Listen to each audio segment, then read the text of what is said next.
Welcome everyone to our info session on lactation pathway 2 for the RN, where we have some great panelists here to explain about what the details are and advantages, drawbacks, considerations. We're recording this session so that folks who weren't able to make it can watch it in the future. I think what we'll start with is introducing each of us.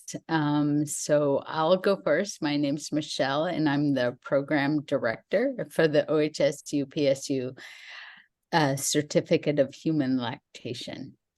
And then I'll shoot it over to Lisa and then Dixie. I'm trying to go in alphabetical. Kristen, Rebecca. I'm Lisa. I am one of the lactation educators, instructors for the didactic portion, the classroom portion of the class.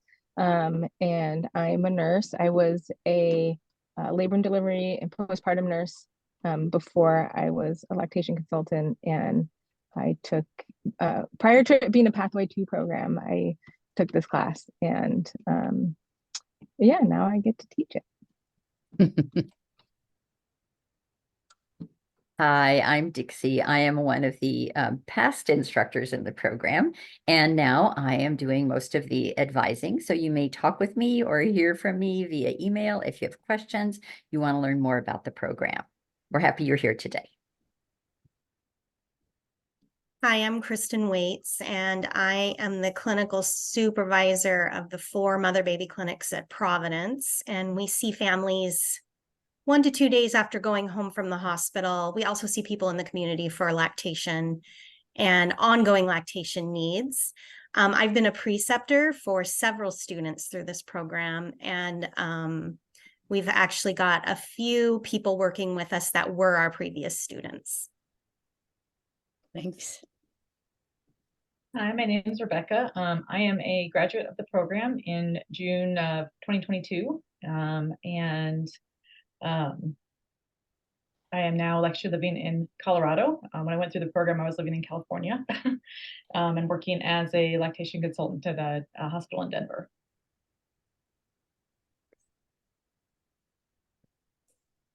My turn? Mm-hmm. I'm Shauna. I'm a graduate of the program with Rebecca, June 2022. And I'm now working as a postpartum nurse at St. Vincent's, and will be folded into lactation after 6 months to a year of experience. Great. And those of you who joined us, are you open to coming on screen and introducing yourself and where you're from? Ariel, I see you, so. My name is Ariel. I'm a nurse with the Nurse Family Partnership Program in Clark County, and I was just interested in learning more about this program and kind of the schedule and how long it lasts and all that stuff. Great. Welcome. Danny. My name is Danny, and I am a maternity care coordinator nurse at the VA. And yes, just interested in the process and especially about the hours, how we go about getting those hours. So thanks so much. Great, thanks. Hi, Jessie.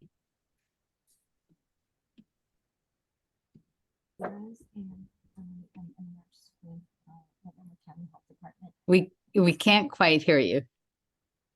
Can you hear me now? Yeah. It's just very quiet. Yeah. Very quiet. Open desk here.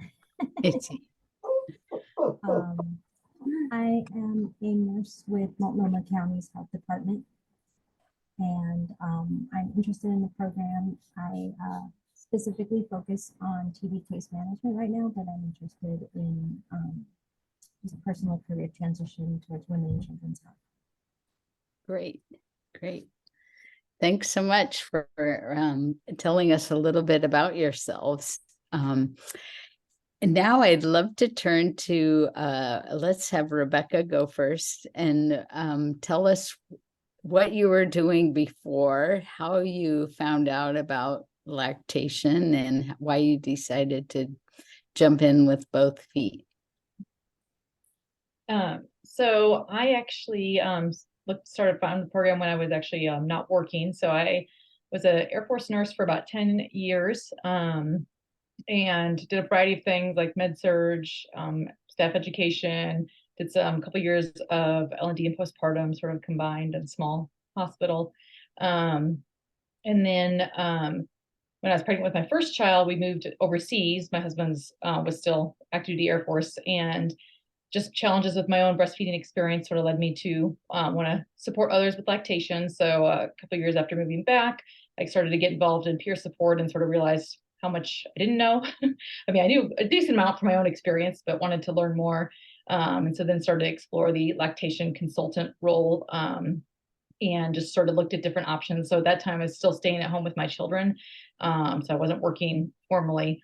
So I found this program and really liked it because it had the structure of doing the classes online, which worked out for me with young children at home. And then I chose to go with the Pathway 2 practicum.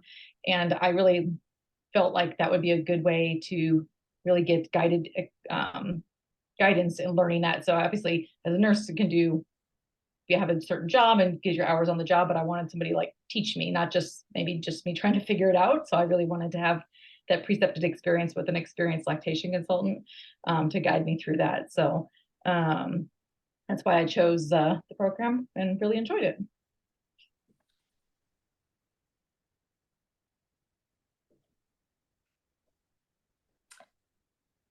Ready for?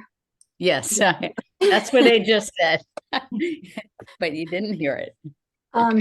I was a hospice nurse for 15 years prior to this transition 3 months ago into postpartum. And I just was ready to do something else and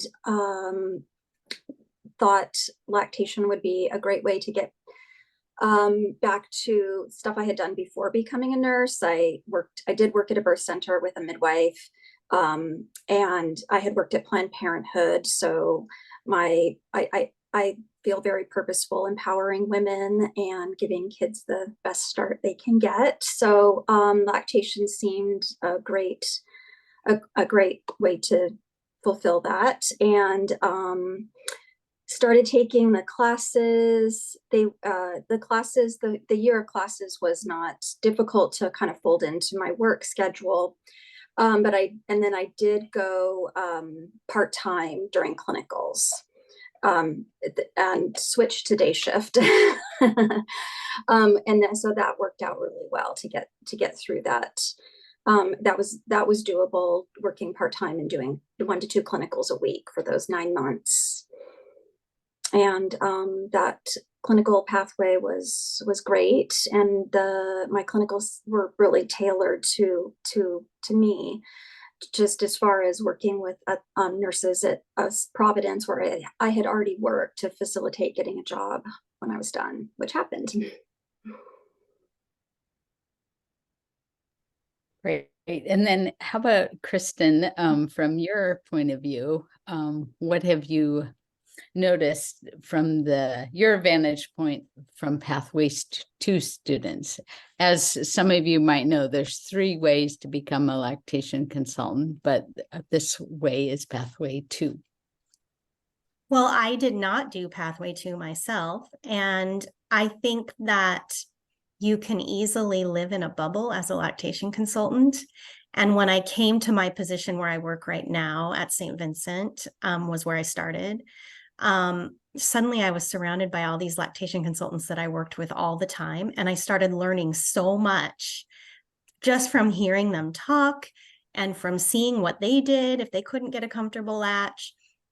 And I find that Pathway 2 gives you that opportunity because you are in the room with your preceptor and you see what they're doing. And when they give you the chance to go ahead and try to position a baby at the breast on your own, or describe anything, do any education, they can give you pointers for improvement. And I just think that is the richness of the program, that you can continue to work and you can have this opportunity to learn from somebody face to face.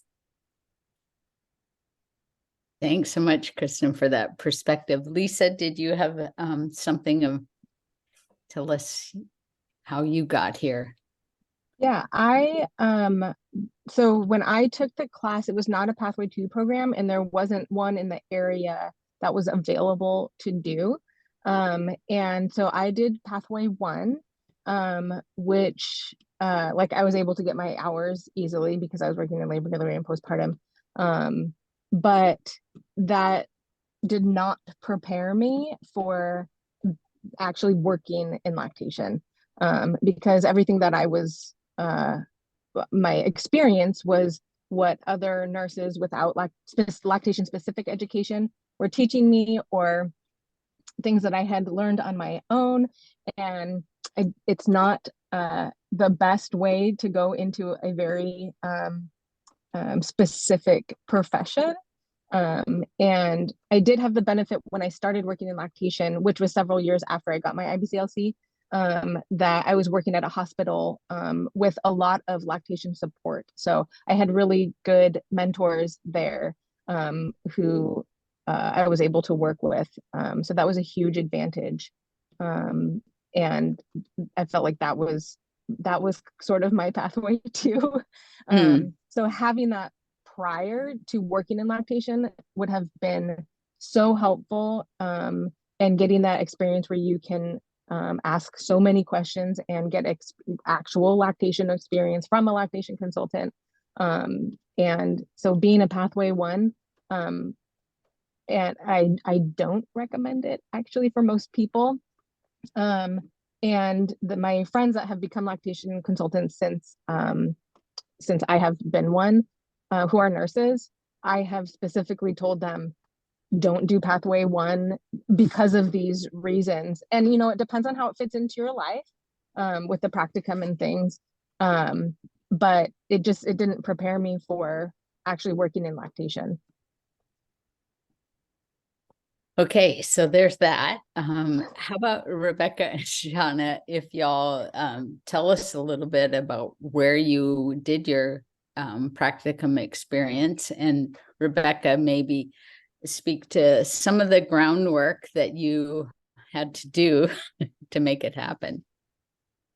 So I was living in California when I did the program. It's sort of a little bit of remote area where I was living on an Air Force base, so long drive to get to everywhere. But yeah, I had to basically just sort of make some cold calls and try and find, figure out which were the busy birthing hospitals in the area and see if they would take students. Sort of found one, and Michelle started to work on that, and then it sort of fell apart. The lawyers couldn't agree on the training agreement, so I just had to start over, and ended up having to drive a little bit further, but found 2 different facilities that were willing to take me as a student, that were pretty busy, and ended up with just like 2 or 3, well, I think like 2 preceptors at each location. So it was nice because I could be with the same people who got to know me and know where I was with my experience level. And both of those facilities, inpatient, they did work 12-hour shifts. So some ways that made that easier for me. I didn't usually do a full 12 hours because I had the drive on there, but I could do, they were flexible with letting me do anywhere from like 8, whatever I wanted to stay. So usually I was there for 8 to 10 hours. And so that made it a little bit easier for me to get the hours in a shorter period of time with arranging childcare. At the time, I didn't have to work around a work schedule, which was nice, but I did have to figure out the childcare piece. So, yeah, and then I also did a few hours with a local lactation consultant who had a private practice, which was nice to see. It was a little bit more inconsistent just because she also worked in hospital, so she only had certain days. So it only sort of worked out if my schedule worked out to join her for a couple of her appointments. But it was nice to see that side of it, and see a outpatient private practice setting and sort of see how she's very experienced, see how she operated. So yes, that was my focus. I didn't really get to do much of an outpatient clinic setting, but I sort of had to work with what was available to me, but I still got some good experience. And it served me well since I am working inpatient now. So, Rebecca, I'm remembering, didn't you do a few hours virtually where you were? Yeah, so I ended up sort of being delayed with the in-person start. And so I did do some virtual hours as well, where I observed some lactation consultants in Portland with their virtual appointments. Well, actually, some of them, I think they ended up all being, I was sort of on the computer and they had the people in person in their office. So I did get to start off that way and observe, which was actually is interesting to see how they worked as well. And I learned a lot from those experiences. So I sort of started that in the fall term. And then I did do a few also in-person hours up at Stanford in Northern California. So that was a cool experience. It would have been nice if I had been closer and been able to do more hours there because they were very busy. But yeah, so definitely a variety of settings that I was able to do. But again, I wasn't local to Portland. I know in your guys' area that's all set up with all those sites that you guys have. Well, you definitely made it a rich experience. How about you, Shauna? Tell us about where you went. I went to Good Sam first in fall, and I worked with a IBCLC non-RN and RNs there, and they were set up to do inpatient rounds in the morning and 2 outpatient visits in the afternoon. And then I went to Providence Newburgh and they were set up the same way. Well, no, actually, one person does inpatient, one person does outpatient. And they did, when I was in outpatient clinic, they saw 4 patients a day. And then spring was with Kristen and Doris at the outpatient clinic with St. Vincent's, and they see 8 patients a day. So that was really busy. I hadn't had my hands on a baby in a long time since I had been in hospice. So I kind of learned all the theory first, and then I'm doing the practice part now. And there's been a few times where I have I wish I had done some postpartum nursing before going into the program. So I kind of had more of an idea of how this would be applied. But there's been so many times that when I'm helping a mom and baby in the first couple of days, that all of these little pieces will come back to me, and from the clinicals, and it all has helped. Even though I'm a postpartum nurse and not a lactation nurse right now, there's a lot of times where nurses that have been on the floor for years will pull out a nipple shield when it's not indicated. I'm like, oh, wait, let's just try this. So I feel like I did get a very good education and clinical experience going into this job. How about Kristen? What have you noticed about the folks coming out of the OHSU-PSU program? Do they seem prepared? Yes, I hadn't had a student since Shauna, so over a year this fall, and I was kind of thinking, oh, I'm going back to the basics when we started our student this fall, and no, she jumped right in, and I was really excited. It was really first off, I was excited to have a student again because I love having students, but I was really impressed. It was a good reminder that yes, they get very well prepared before they come to us. Great. And Rebecca and Shauna, do you all want to talk some about how it was to juggle life and the practicum? Like what considerations folks might want to consider, especially to some, it sounds like you all have jobs, the 3 of you who are here. How might they be able to make that work?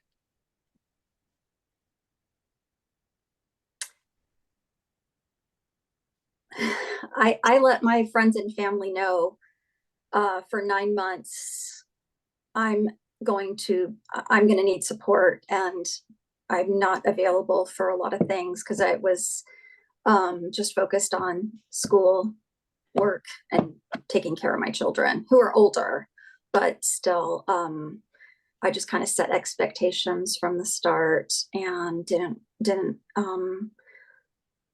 I knew that it was a short time. It was 9 months, and which, hey, it's the length of a pregnancy. And then I would get back to the regular routine, and it went pretty well. It was very doable. And you were doing about 2 shifts a week, I imagine. And for work or clinicals? For clinicals. Clinicals, yeah, yes, 2.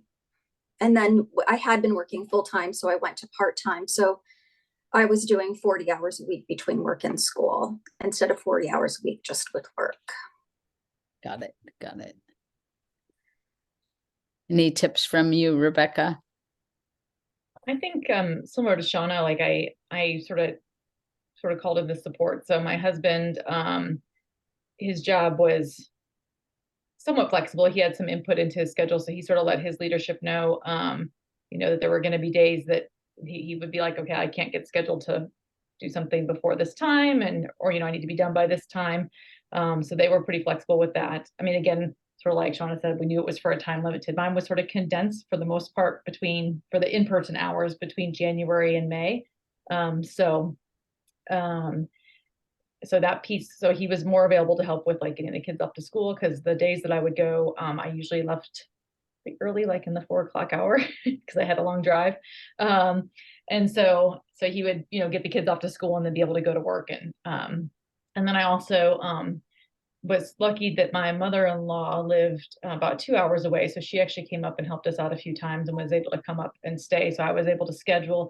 My preceptors sites were pretty flexible since I was the only student. And so I tried to, they usually work several shifts in a row. So my mother-in-law was able to come up and watch the kids for a couple days in a row, help with that. And then help getting them to and from school while I could do a couple days back to back. I would still come home each night, but it was just long days and not have to worry about, getting kids at 3 o'clock when school's done, if there's somebody else to get them.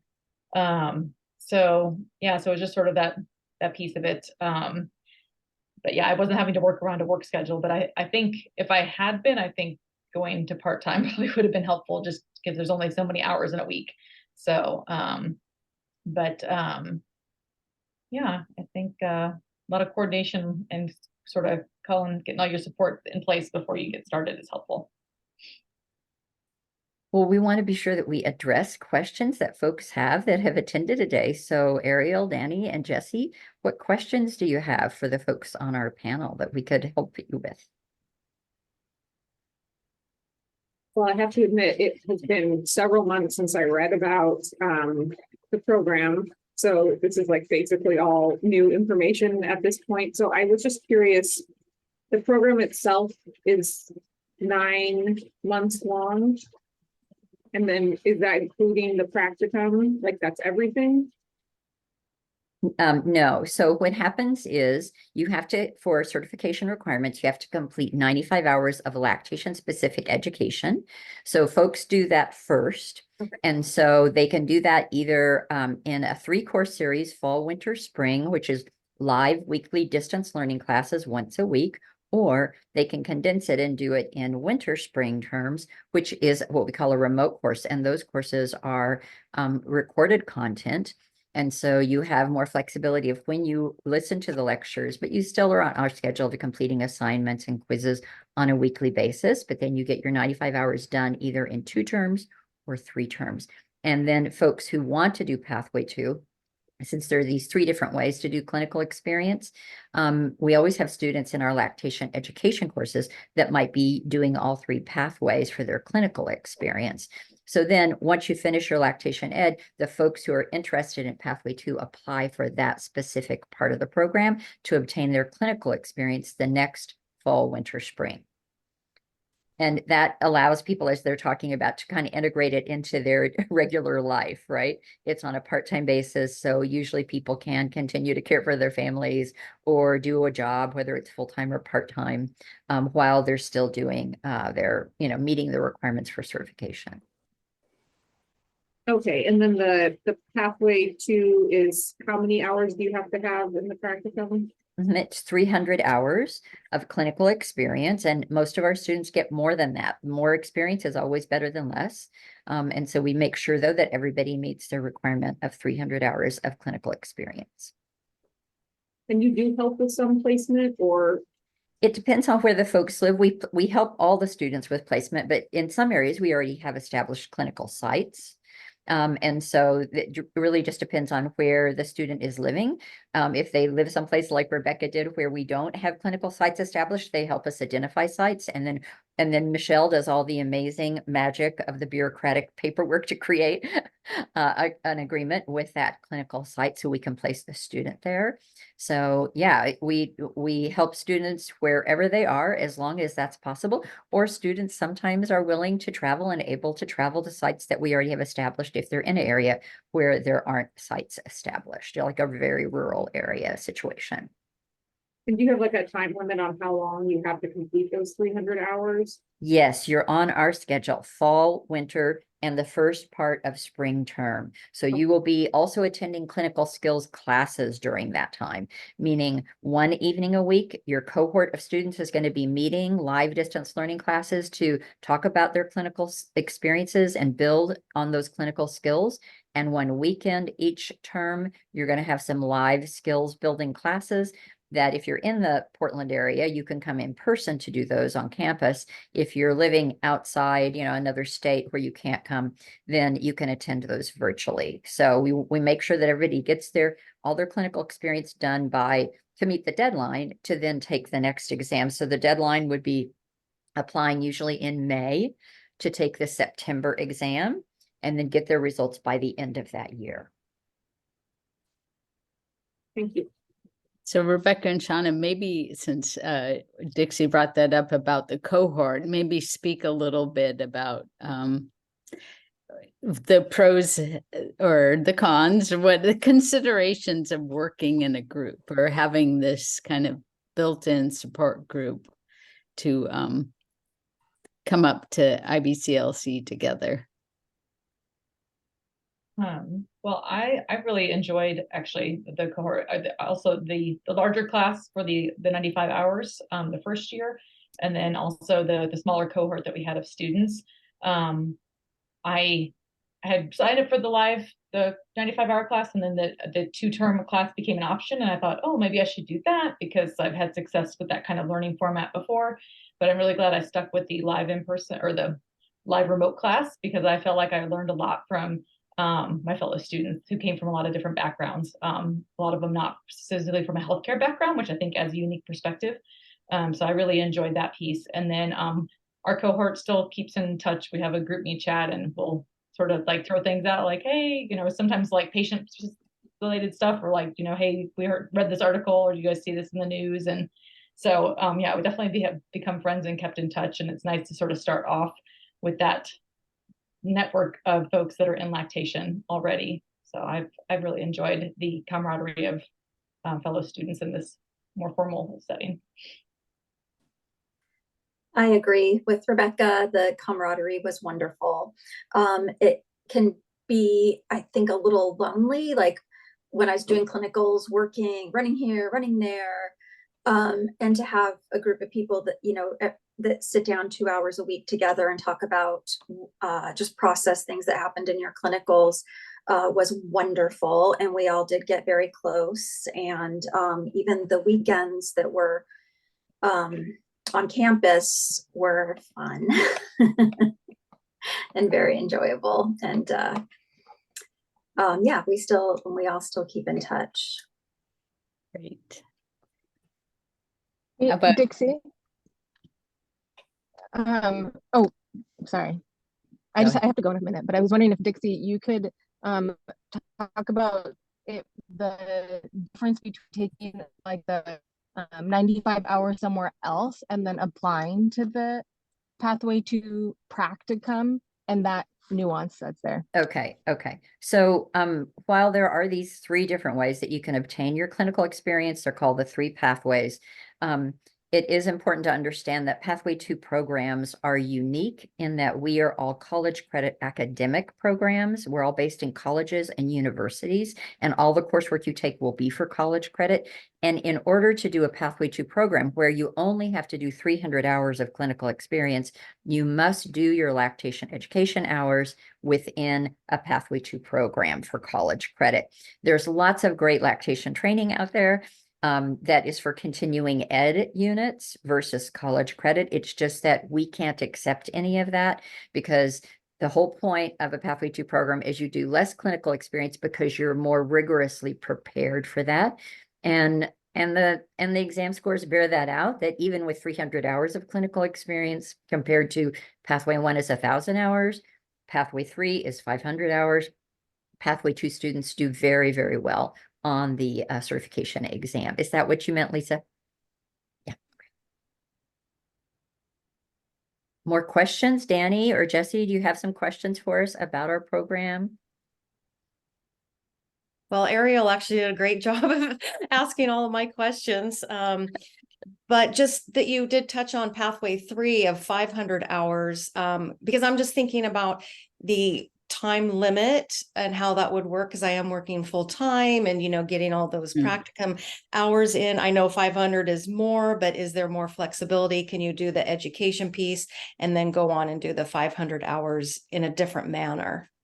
Yes, that's why we always have students using all 3 pathways in our lactation ed courses. So we welcome students that meet our prerequisite requirements to take our lactation ed courses, regardless of which pathway you're going to use. Pathway 3 is a mentorship pathway, and that means you would need to find a mentor that you would be able to go and work with, and they would have to directly supervise your experience, right? And there is a time limit related to your lactation ed and your clinical experience. Both of those things have to be completed within the 5 years prior to applying for the exam. So once you start your once you finish your lactation ed, you need to get all your clinical experience within the next 4 years, or once you start your clinical experience, if you do that first, you need to get your lactation ed in there while you're doing your clinical experience. So just keep that in mind. And the issue with Pathway 3 really for people is finding a mentor. It's not impossible, but it's just challenging. And if you're working full time, unless there's somebody at your work setting, and there might be, that can supervise you, then it can be challenging to set that up. Some people can work it out, and it can be a great pathway if you're able to set that up. I guess the other thing to know is you can break up the education and the practicum in our pathway as well. Like, let's say you're signing up to do the course that begins in January, but then the fall, that's too soon to begin your practicum piece. You could wait and apply to the next group, because the same still is true. You have 5 years from the end of education to apply for the exam. I'm sure someone already mentioned this, so I'm sorry, but when does each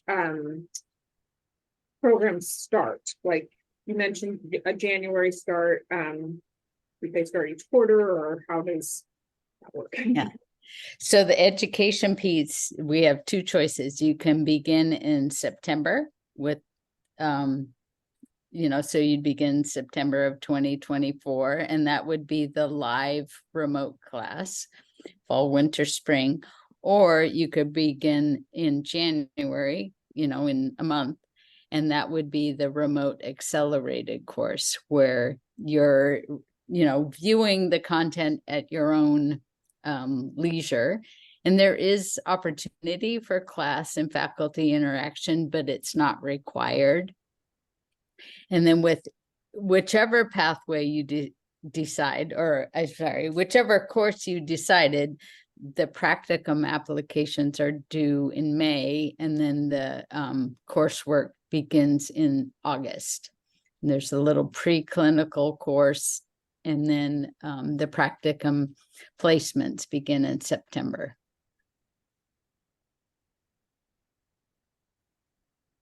Sorry. And the applications for like the September start for the academic portion, when are they due? You can just enroll. I mean, you need to meet with Dixie or one of us to make sure you have all the but well, you're a healthcare professional, so you don't have to have you've done the prereqs, just to submit your license, and then you would be able to get started. Thank you. Mm-hmm. We have email lists for students who are interested in starting at a certain time. So if you're thinking, oh, I think I want to start in the fall of 2024, then you should email us, and I'll put it in the chat, and let us know, and we'll put you on that email list and start sending you emails in advance, just to let you know how to prepare for the course. There's our email in the chat. And if you want to start in the winter, then email us, right, and let us know. And again, we'll give you information about the course. And we do have a 2-course series starting in winter of 2024. And as Michelle was saying, you all meet the prereq requirements because you're already licensed health professionals, or recognized health professionals, I should say. Okay, well, we have 3 lactation consultants besides us on the screen. Tell us, Rebecca, Kristen, Shauna, what's one thing you really enjoy about your new role? Well, Kristen, it's not a new role, about being an LC.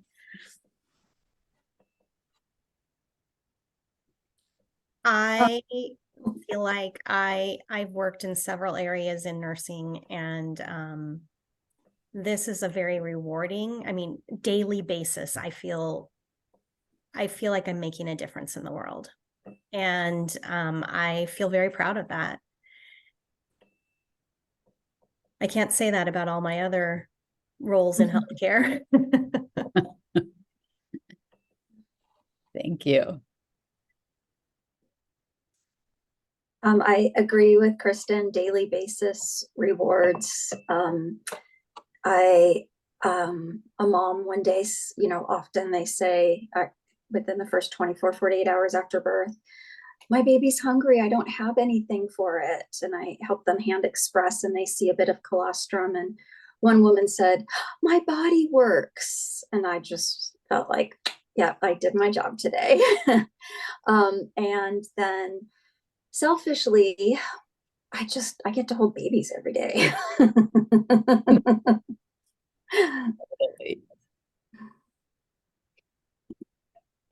I think for me, I've noticed even in my other nursing roles, I really enjoyed like more the education aspect. Not that I didn't enjoy the other hands-on patient care stuff, but and so I feel like a lot of my job is, especially inpatient in the first couple of days, is education, and trying to just, you know, support families and let them know what's expected and what's normal. And so I really enjoy that piece, and getting to help them along through their journey. And I agree with Shauna, like, yeah, moms that say I don't have milk, and you show them, help them hand express, and then they're all excited that they have milk. And so yeah, and I think too, yeah, from the patient care aspect, also I like, I mean, that for me, the schedule I think is nice. At least where I work, we work 8-hour shifts, which is and I'm working part-time now, so and I'm blessed to work at a facility that's somewhat flexible too. So like days like tomorrow, my husband's out of town and I can't drop my kids off till 7. So I don't get to work until about 7:45 or 8. Usually the shift starts at 7:30, but they're super flexible, and it works out that. So I think sometimes that aspect of lactation care can be a little bit more flexible. I think it obviously depends on your facility, but compared to like a nursing shift where like you got to be there because you got to get handoff from the nurses and that kind of thing. So yeah, so I like that aspect of it too, from a scheduled kind of standpoint as well. Thanks. Well, I have a couple of slides that kind of summarize what we were talking about. Let's go back. This is the pathway map for pathway 2. So you begin with your health science or clinical license. You do your education. The interviews happen and the application. Then there's some background checks, health screenings. Once all that's done, then we kind of all gather together virtually for a clinical preparation class in the latter part of the summer. And then you'll do your 300 hours And once those are done, you apply and then begin to study for the exam. And then the results come out in December. So our students, I think, are still waiting. They haven't heard from our last year's group. And then here's just a couple of images of various places people might do their practicums. We do have a close relationship with the milk bank in town, so everybody gets to go and do a rotation there for 4 hours to see what all is involved. And last but not least, that's our where to call for more information. I had a thought. Oh, last but not least, can I ask the students who took the exam relatively recently to tell us about how that was? Well, I think it went pretty well. Or I mean, I passed obviously, so that went well. I feel like I felt well prepared. I mean, I did do studying and actually talking about the cohort and other colleagues. Like I ended up pairing up with somebody in my cohort, and we did some studying together, which was helpful. And it's all on a computer, so sort of similar to the NCLEX. So that format was similar. And I don't know, I'm not a person that gets too stressed by taking tests, so that's helpful as well. But they give you, I think, a 4-hour time block with 1 break in the middle. So it was plenty of time, I felt like, to answer all the questions. And then the hard part was just waiting a long time for the results. So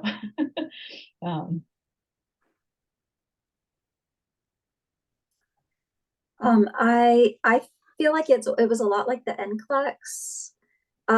I overstudied for both. And then there were a lot of questions that seemed to come out of nowhere, and that I never came across in my studying, and you just have to go to your there's 2 answers that are obviously wrong and 2 answers that could both be right, which is most right. So kind of just deductive reasoning. And it was a long wait between taking it and getting the results. It was 3 months, and I think all of us were texting each other a lot and saying, "Have you gotten results? Have you heard anything?" So it was exciting when we got results. Yeah, and for those of you, this is the international exam, so it's administered all over the world twice a year. And theoretically, the reasoning for the long wait is they need to kind of adjudicate, make sure all the questions were fair, and that there were, to make sure that there's not a lot of problems with a particular question. In the olden days, 10 years ago, the score sheets were sent in to a location and they were literally scored, but now that's not as true. But anyway, just to explain that. Well, and it's also offered in 17 different languages around the world. Which is kind of nice that one day you'll be able to travel to Australia, Kenya, and find another colleague and talk about, same old first 24 hours. We all know what that's like. Well, we kind of have gone a little bit beyond our time. We were just trying to make this a lunch and learn. Any more questions before we close up?